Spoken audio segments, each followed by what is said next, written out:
Welcome back to our Foundations in Yoga series. And today we're going to focus on poses that help us strengthen and build our core muscles. I want to share a few tips with you before we begin practicing. So the first tip is anytime you're doing most yoga, really, you should be engaging your core, but particularly with poses that are built for your core, we want to make sure that we're pulling our belly button towards our spine. If you try this and you suck in, you'll notice that your shoulders kind of come up and in. But if you're using the muscles in the very back, the ones that are closest to your spine, to pull your belly button back, then you'll notice that you sit up taller. Ready? See, it naturally will bring you up and tall. Those are the kind of core interactions we want throughout our practice today. As you're doing that much work though, your body needs the oxygen to give you the strength and endurance that it needs. So please be very aware of your breathing, making sure that you're not holding your breath, particularly when your abdominals are contracted and you're inhaling and exhaling. I'll try to cue it as much as possible to set us up, and then I'll let you go at your own pace from there. With any exercise, and especially with some of the yoga poses, we have to just practice consistently and expect gradual progress. Rome wasn't built in a day, neither will be our yoga practice. You'll see many times today when even I struggle, and that's part of the process. It's part of the growth, and it's part of what makes this practice so fun, is that no matter how long someone's been doing it, there's always something that they want to get better at, something they want to work on. So just kind of embrace that component of yoga and enjoy our core practice today.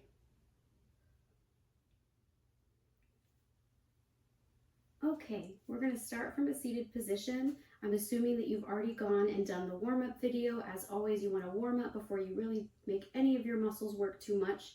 So if you haven't, pause here, go check out that warm-up video and meet us back. For the rest of us, we're going to start in a seated position. Just take a few breaths just to center ourselves.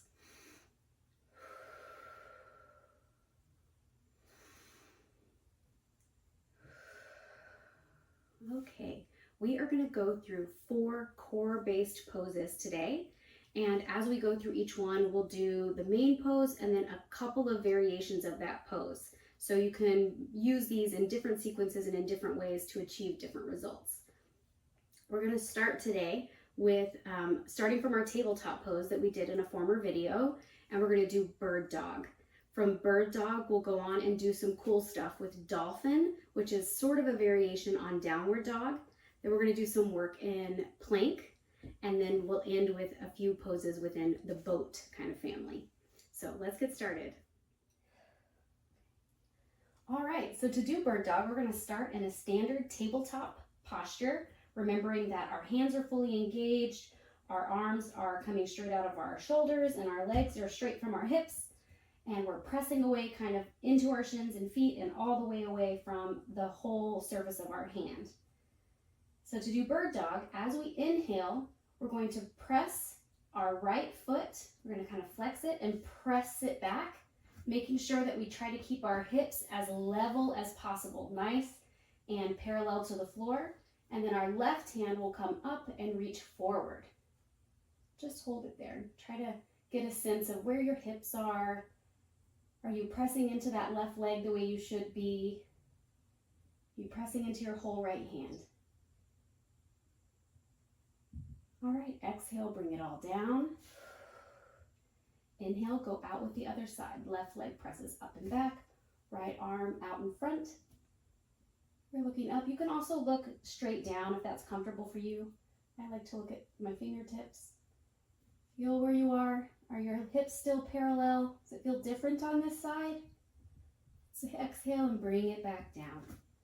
Very nice. We're going to do that 2 more times just to let us practice. Ready? Right leg back. Inhale. Hold. Make sure you're breathing. Check in on your belly button. Is it pulled up and back?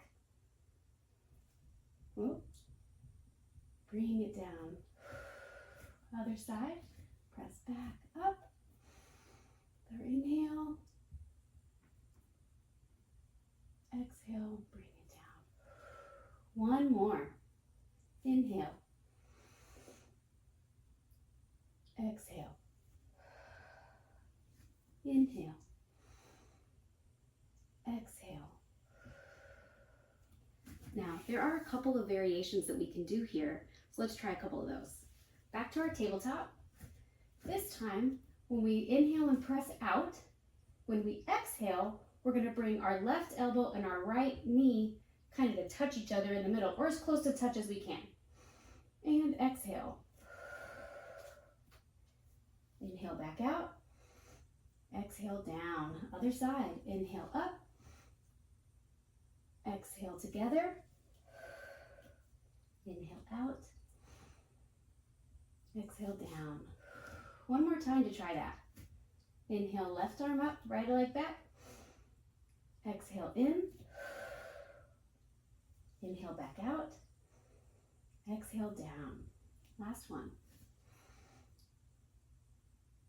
Touch. Out. And touch. The last one we're going to learn today that's a variation on this that you'll often see is when we're up and out. So inhale up. And then you're going to pulse up in a really controlled, using the muscles. Up, up, up, front and back. Exhale down. Inhale up. Exhale, pulse, pulse, pulse, and down. One more time with this one. Inhale up. Pulse, pulse, pulse. Exhale down.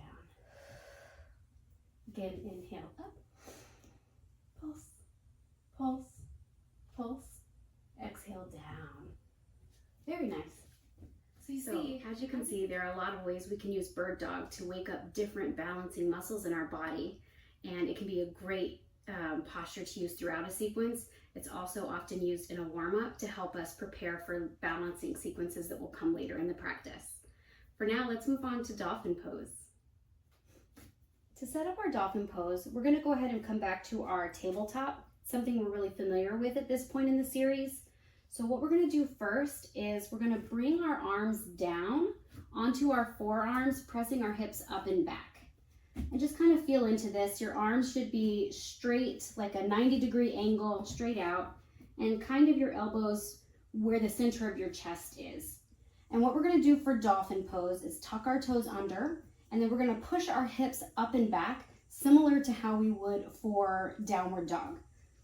So on our inhale, let's go. Inhale up, press back.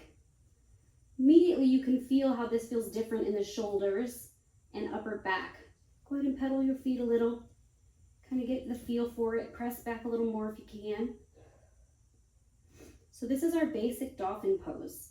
We're going to go ahead and stay and move into the first variation, which is to lean our arms forward and try to step our feet back gently into a plank. That's a dolphin plank.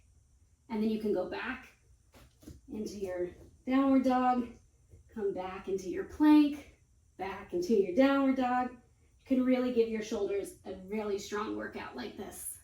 So that's two of the variations. Another is to be in our dolphin and then to go like a three-legged dog. So you would come up, you might even bend it backwards for a nice deep stretch. You could bring it in and push it back out and then come down. And then you can do the same on the other side. Inhale up, maybe bend it back for the stretch. Bring it in and back out. And then you can lean forward, press up, and get yourself a nice down dog at the end. Down dogs are often used in sequences that are meant to build upper body strength, particularly in the shoulders, back, and in your traps. This is also great if you're trying to work up to inversions and getting your arms strong. It's a great pose for that. Let's move into our last one for today, boat pose. All right, let's do a little bit with boat pose. Boat pose is largely a core-based exercise, but it does also help some other areas of the body, the outsides of the glutes or your hip flexors, and sometimes your back as well. So let's do a couple variations of this. To do this, we're just going to start in sort of like a little pyramid leg and just lean back, holding legs flat, feet flat. Just kind of lean back. Maybe you pick one leg up, see how that feels. Pick the other one up, see how that feels. But on our next exhale, we're going to pick them both up and kind of balance on our sacrum. Let's do that. Nice long back. Eye gaze up kind of to the corner of the room. Just lift. You can feel your abs working even when you're holding your legs like this.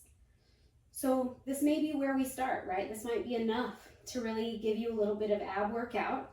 And you could just hang out here. You could go back and forth, right? You can go long legs back up if you want. So you can do a lot of things with just that alone. But if you wanted to go a little bit deeper, you could leave your legs bent, get a nice posture that you're comfortable with, keeping a nice strong back with your shoulders nice and low, and then just bring your arms up. This is a great boat. It's great for most folks. If you need more, you can do your legs straight.